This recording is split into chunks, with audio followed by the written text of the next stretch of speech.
For more now, I'm joined by Dr. Kobi Michael, Senior Research Fellow, Institute for National Security Studies there from Israel. Dr. Michael, thank you so much for coming on firstly. These are just reports for now, but the Cypriot Defence Ministry is saying that it's already started to implement the government's decision to purchase the Iron Dome. How do you see the two countries moving forward from here about this possible deal?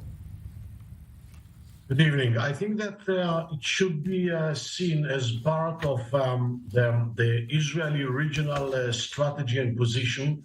Israel works for several years in order to build a sort of a regional alliance where Cyprus and Greece are main components in this alliance. And in this regard, selling the Iron Dome to the Cypriots, I think that it should be seen as part of this strategic position or project.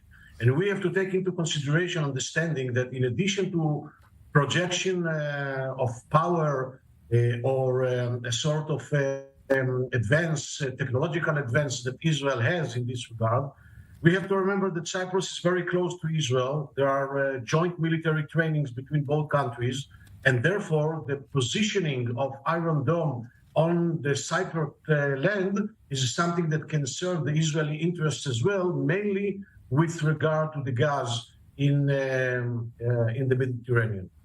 But there's also been reports over the last few years of plans to sell the system to other countries, including the UAE, Saudi Arabia, Azerbaijan and Ukraine as well. Those reports were either denied by Israel or just didn't materialise. What makes this reported deal with Cyprus one that could possibly lead to fruition, though? I think that the other reports regarding the deals or regarding the selling of Iron Domes to the other countries that you have mentioned are not pretty far from the reality. Israel has its interests not to widen the talking or the discussion about it, but I think that it's something which is connected to the reality. With regard to Cyprus, I think that this is something that Israel has an interest to emphasize due to the tension with Hezbollah and I would say the last comments that were made or the last threats that were made by Hassan Nasrallah with regard to the gas facilitation in the Mediterranean. And I think that this is a sort of projection of deterrence from the Israeli side by recruiting the Cypriots. And here, actually, the Iron Dome serves the interests of both sides. But of course, this happens to come amid warming ties between Israel and Turkey. So how might this affect Israel's relations with Ankara?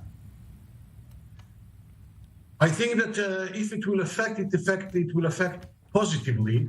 Because I think that Turkey understands that it might lose something if it will escalate or deteriorate once again the relations with Israel. And I think that Turkey has to understand that Israel has some further interests here in the region, in the Mediterranean basin, which includes some partners and even all partners which are not Turkey.